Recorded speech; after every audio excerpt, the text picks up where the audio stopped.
consolidate Russian society and the world public's efforts aimed at strengthening peace and friendship among peoples, in June 2014, the International Advisory Committee of Organizations of Reserve Officers and the National Association of Unions of the Armed Forces Reserve Officers, MEGAPIR, the public chamber of the Russian Federation, jointly with the Public Council at the Ministry of Defense of Russia, held the All-Russian Meeting of Reserve Officers.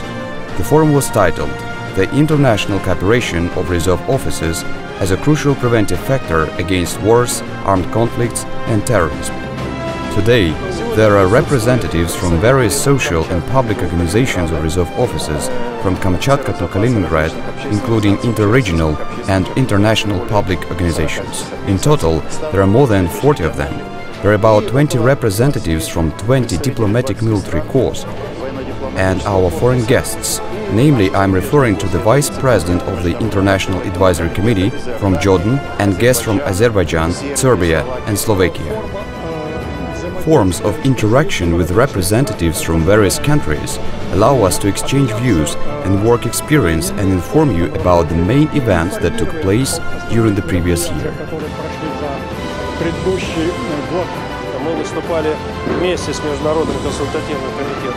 Jointly with the International Advisory Committee and the Organization of Reserve Officers, presided over by Alexander Kanchin, we backed the conduct of the event to once again raise questions related to Officers' Association to address those challenges facing humanity. The meeting was attended by representatives from regional officer associations from Kaliningrad to Kamchatka, the Ministry of Defense, the Ministry of Foreign Affairs, the Ministry of Emergency Situations, the Ministry of Internal Affairs, the Federal Security Service of Russia, the Tax Service, the Drug Control Federal Service, the Presidential Administration of the Russian Federation, the State Duma and the Federation Council, the Chamber of Accounts, the General Prosecutor's Office, the Investigation Committee, international and Russian veteran public organizations, the Russian Public Chamber, public councils under the Ministry of Defense and other law enforcement agencies, the Secretariat of the Council of the Defense Ministers of the CIS member states, and media. Simply, I think it's very important that you find ways and mechanisms for officers and veterans to discuss the lessons learned of the past. Former Soviet Union's officers maintained relations to address relevant issues that will be discussed today, including consolidation of all forces to counter threats for peace. Such kind of activities should be carried out more often. Public opinion should be shaped, and to do so, we need to know it. And if we want to know it, there is a need to bring people together. The Officers' Assembly Public Association of Reserve Officers has been operating within the MEGAPIR National Associations of the Armed Forces Reserve Officers since 2003. It is headed by Soviet Union Marshal Dmitry Yazov. Its main task is to promote and affirm traditions of the Russian Army, render assistance to reserve officers and their families, as well as to consolidate efforts for solving urgent problems. In October 2003, within the framework of the MEGAPIR Association, Officers' Assembly was set up. It operates in 67 constituent entities of the Russian Federation and brings together 42,000 people.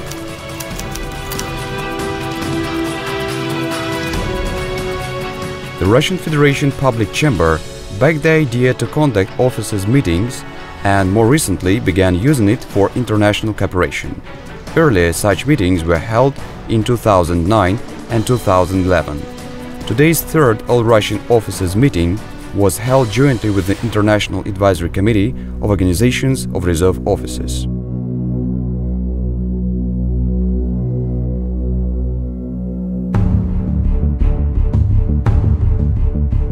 Opening the meeting, the President of the International Advisory Committee of Organizations of Reserve Officers, Alexander Kanchin, noted that both civil society and politicians from different countries should actively use reserve officers' experience, knowledge, skills and willingness to cooperate in the name of peace, including international cooperation.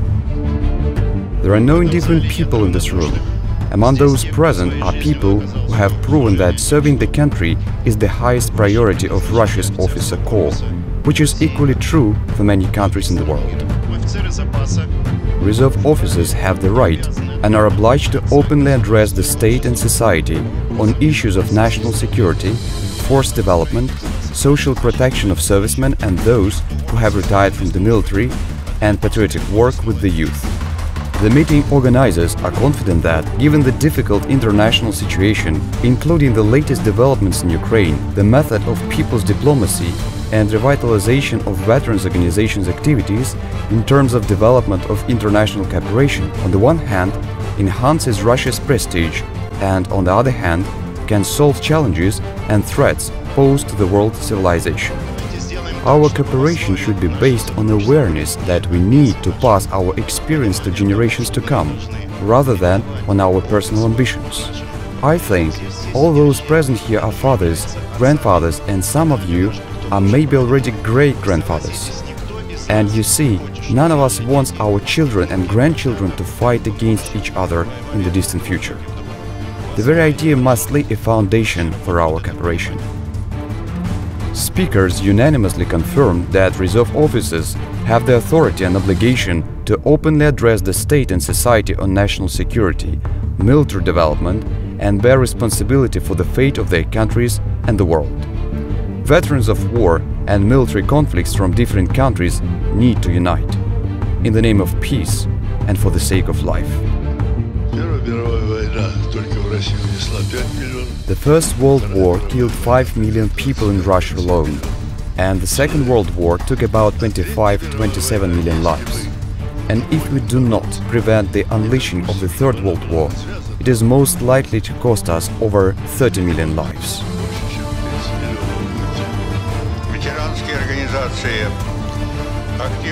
Veteran organizations actively participate in international events in order to consolidate Russia's and global community's efforts aimed at strengthening peace and friendship among peoples.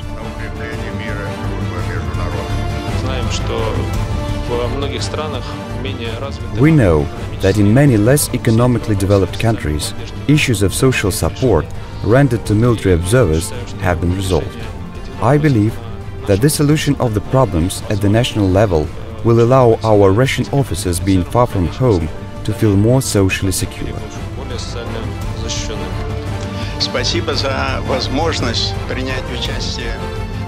Thank you for the opportunity to participate in the officers' meeting, which is a fine example for all public organizations, including veterans' Komsomol organizations, of how activities should be organized and how efforts must be pulled together to achieve goals.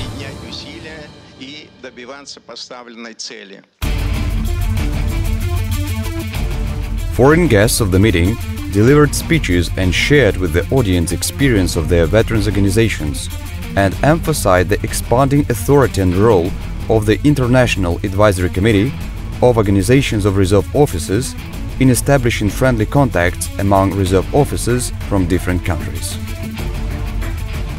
Their invitation to such an important meeting on international cooperation of reserve and retired servicemen to discuss with. In addition to that, which is very important again for our meeting, is the discussion of ways and means to fight the newly and old spread phenomenon called terrorism. During the meeting, a documentary on the International Scientific Practical Conference held in Belgrade and dedicated to the centenary of the First World War was shown to participants of the meeting. After the film demonstration, the International Advisory Committee's initiative to hold the annual International Festival of TV programs and films was backed by all those present in a friendly and emotional atmosphere.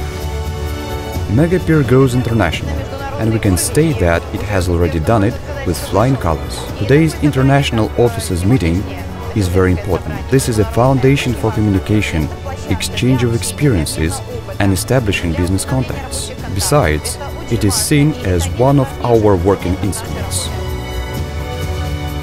According to participants of the meeting, The international cooperation of veterans organizations, including such forms of cooperation, above all, should positively affect the education of young people, shape their principles of fairness, mutual respect and friendship, put the youth in touch with the experience and tradition of military honor and dignity in the interest of spiritual and moral education and promotion of human values.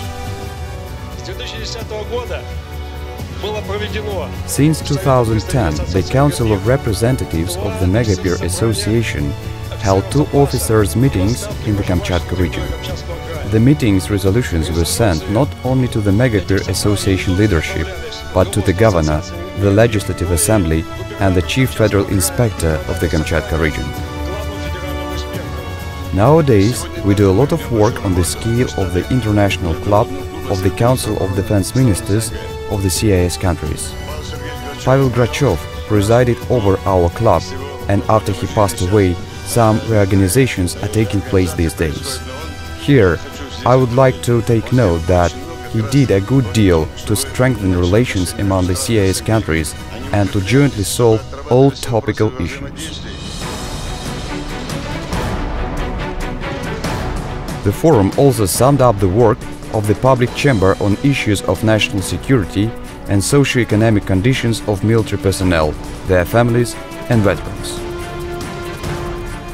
For 2.5 years, the Commission has consistently touched upon issues on the country's security, army development, social protection of servicemen and reserve officers, as well as questions related to patriotic work with the youth.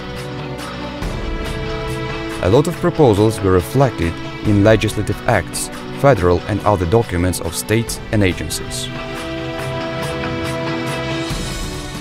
I would like to thank Alexander Nikolaevich and all his Commission colleagues for discussing the issues of accommodation for servicemen, armed conflicts participants and families of the deceased. The field of activities allows us to address with documents to the State Duma, the Defense Ministry and other bodies of our country.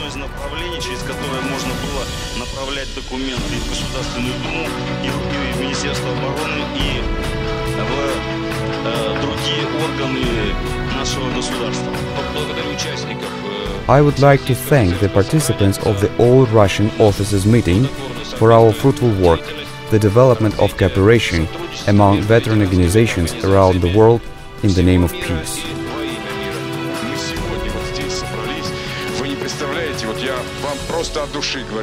It is the first time for me to take part in such a meeting, and despite nowadays problems, I am sincerely delighted with the work of the team and its leadership.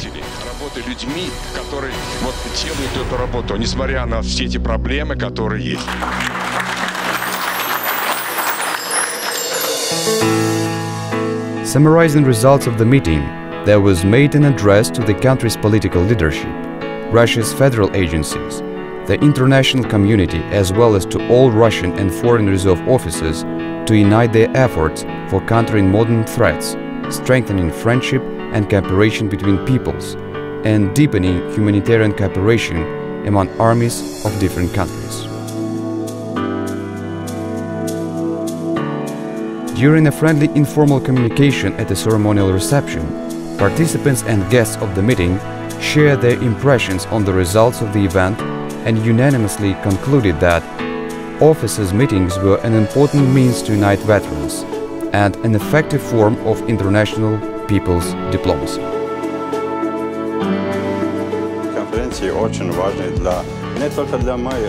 Conferences are very important not only for my organization, but for all organizations of the International Advisory Committee. We meet with new people here, new countries, and agree upon joint work and actions against war.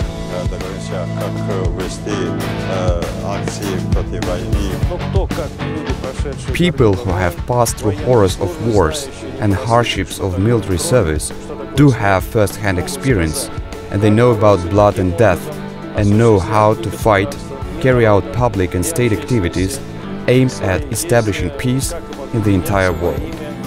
International cooperation is a very topical issue in the light of today's global world changes, and through using means of people's diplomacy, veterans organizations can reach a lot.